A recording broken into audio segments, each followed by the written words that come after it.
Hello everyone, it's iTalkApple, and currently the most requested video for me to make is an iMac review since the unboxing video was a really big hit and people want to know my thoughts on it. So that's what this video is, and I'll just go right to it. I'm going to start with the hardware overview of my iMac.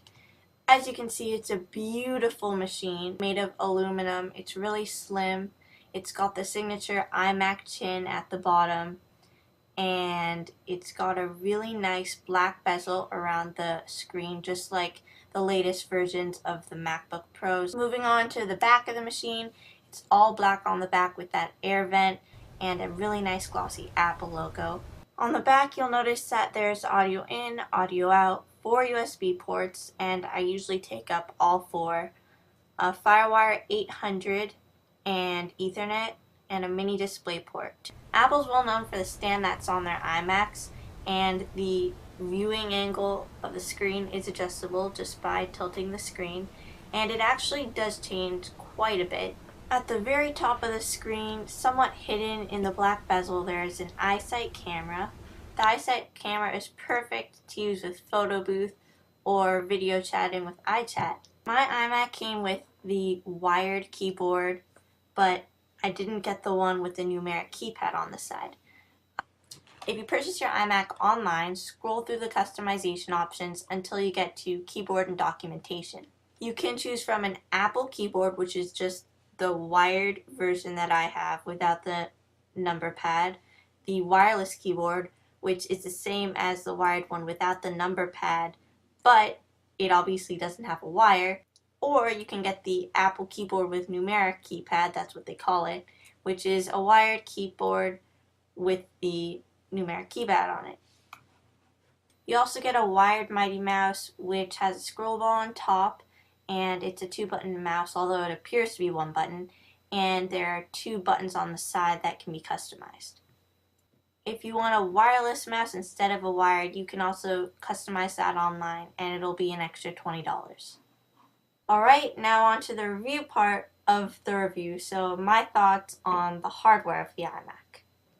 Pretty much my only complaint about the hardware of the iMac itself has to do with the ports. So I've noticed that when I am unplugging cords from a USB port, it takes forever, or not necessarily forever, but it's really tough to get it out. I pull and pull and pull, and finally I pull it out, and the whole computer kind of jerks. I have to hold the display with one hand to keep it stable because it's so hard to get these things in and out. Since the back of the iMac is black, you can see all the dust or lint or particles, whatever you want to call it, that's on the back of your computer. Especially with me, since I'm in front of a window, when the light comes through, I can see everything. I'm always wiping off the back with the provided cloth, which by the way is very nice that they provide that. It's a good quality cleaning cloth.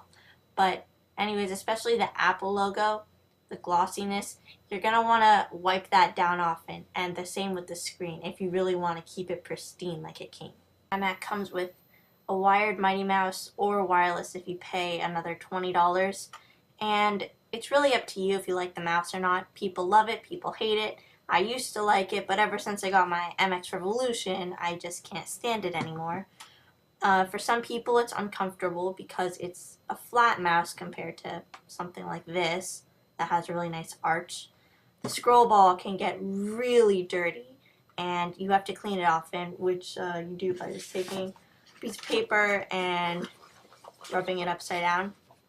But it can make it hard to scroll because when the dirt gets in, the scrolling doesn't work properly. And for me, I just don't like the Mighty Mouse. That's why I went out and bought the MX Revolution. But like I said earlier, it's all personal preference. The good thing about the mouse is that it matches the keyboard and the computer. Here's the Apple keyboard. I'll probably have some close-up shots of it in the background. And all I can really say about this keyboard is that I love it. It's the best keyboard I've ever used. Once you use these keyboards, it's really hard to go back to the ones that come with PCs with the bigger non-chiclet style keys. I'm so much faster typing on here. It's really comfortable.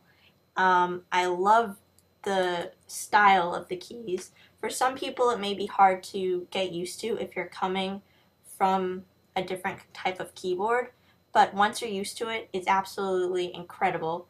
I never thought I'd describe a keyboard as incredible. Overall, I do like the accessories that Apple provides with the iMac. The keyboard, like I said, is just amazing. The mouse is okay. And I really like the cleaning cloth. It's a really nice quality cleaning cloth. I forgot to mention in the hardware overview that there are speakers underneath the screen under the Apple logo on the left and right sides. So I'll have a video of that playing right now. And the speaker quality is excellent. It's really loud. It's clear. I mean, I'm not an audiophile, so I can't really compare it to much because I don't have external speakers. But considering that it's an all-in-one machine, the speaker quality is really good. And when I'm listening to a song in iTunes, I never have to turn the volume all the way up. And if I do, my parents will complain downstairs that my music is too loud. I got the iMac because the MacBook really wasn't powerful enough for what I've been doing on my computer. I'll be editing something in Photoshop while editing a video in ScreenFlow and watching YouTube videos. I always have Mail open, maybe while video chatting as well. And the MacBook just really couldn't handle what I was doing.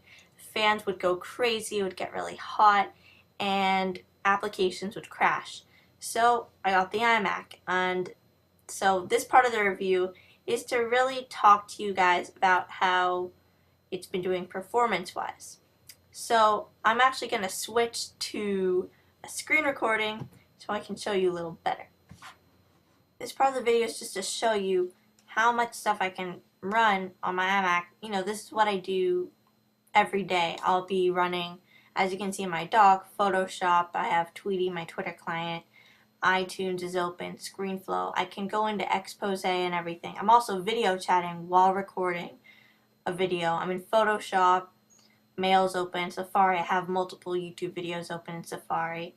And I can use Expose fine without any lag. The fans are just non-existent. You don't hear anything. And I can easily go into my dashboard and actually, go into this iSat Nano program and check my CPU. So I'm using 42% of it right now. And I can also check my processes, and even after all that I'm doing, the Safari is taking up half of it. That's just Safari just happens to take up a lot of your CPU, but other than that, I mean, everything's perfect. You can use Expose, you can use spaces, and it's no lag. It's great for multitasking. I am here to show you some tests that I'm running. Kind of a little battle between my iMac and my MacBook. And I'm currently rendering a 10-minute and 30 seconds HD video from ScreenFlow on both the iMac and the MacBook. I just started rendering it literally like 20 seconds ago, and the iMac is definitely ahead of the MacBook. I also have Mail running in the background on both Macs, along with several of my YouTube videos playing. The volume's just down so you don't hear it, and some iTunes music playing. And yeah, so I have a lot of things running. And if I go over to the MacBook, you can hear the fans. They're going. It's probably gonna be pretty hot down there. And the MacBook, the iMac is silent. You can't tell that it's doing anything. And you can see the exporting bar is much farther along than the exporting bar here. So yeah, just thought I'd show you that. Another thing I'd like to add is that I quit all the applications on my MacBook and the fans are still going. I quit the applications a few minutes ago, and I just quit them on my iMac, and obviously it's still silent, but it takes a while, for the MacBook to cool itself down, I guess you could say. So I'm going to show you some multitasking on my iMac. I selected 31 applications I'm going to open, and we'll see how this goes. Okay, sorry for that cut. I just had to There are a lot of applications that needed like updating and stuff, so I decided to cancel all that. But here they are, all my applications, or not all of them, but a bunch. And if I go through Expose, you'll see I have a lot of stuff open right now, and it's all really smooth. And I'm gonna go into my dashboard, and here's iStat Nano. I'm gonna go into my CPU, and you'll notice I'm using 57, okay, went up to 62% of it, 66, 50, it's around 60%, so a little more than half. Now it's going back down. So that's that. Processes, even after all this, Firefox is taking up the most. Let's check my memory. I still have a gig of memory free. And let's look at my temperatures, because this is important compared to my MacBook.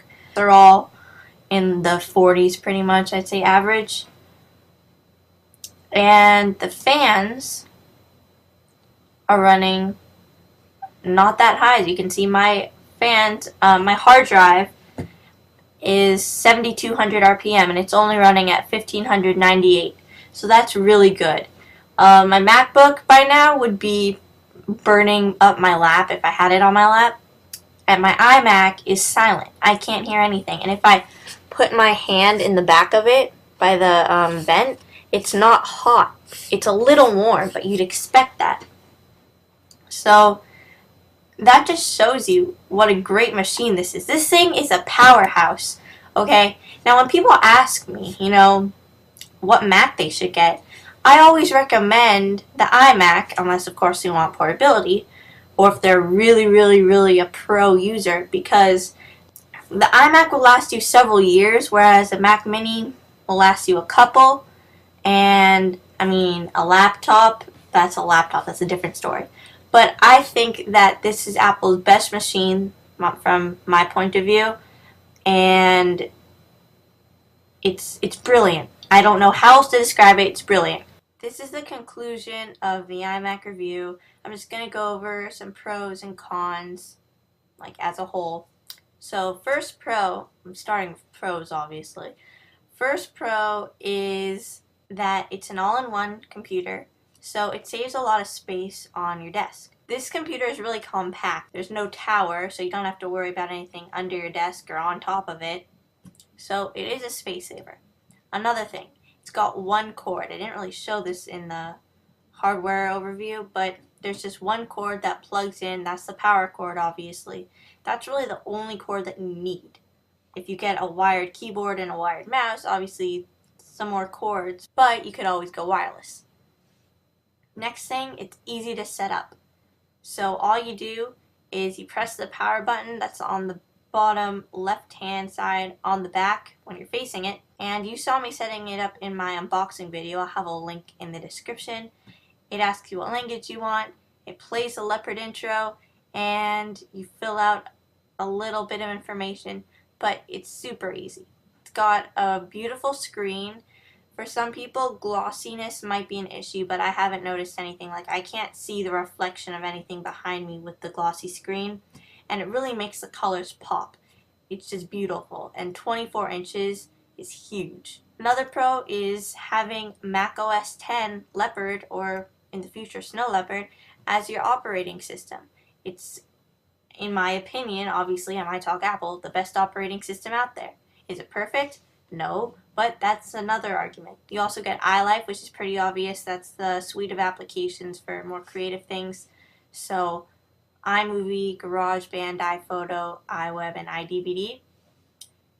And final pro is the performance is great. My iMac has exceeded my expectations. It's the perfect machine for me. So, the cons.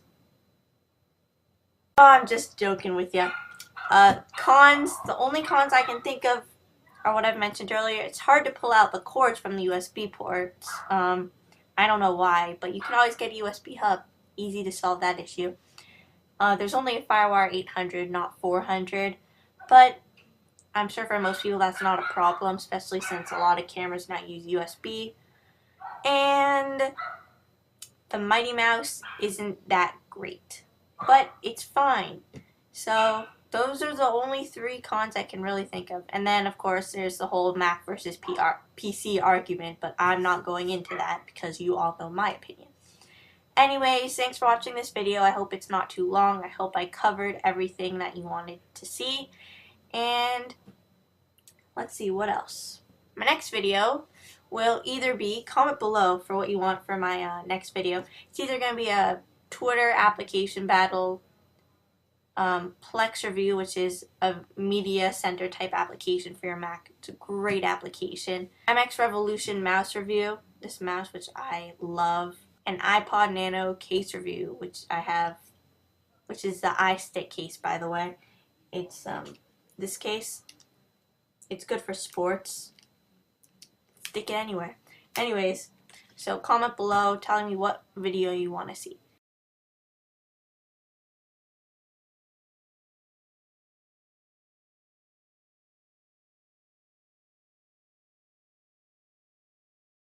Thanks for watching, and go out and get yourself an iMac!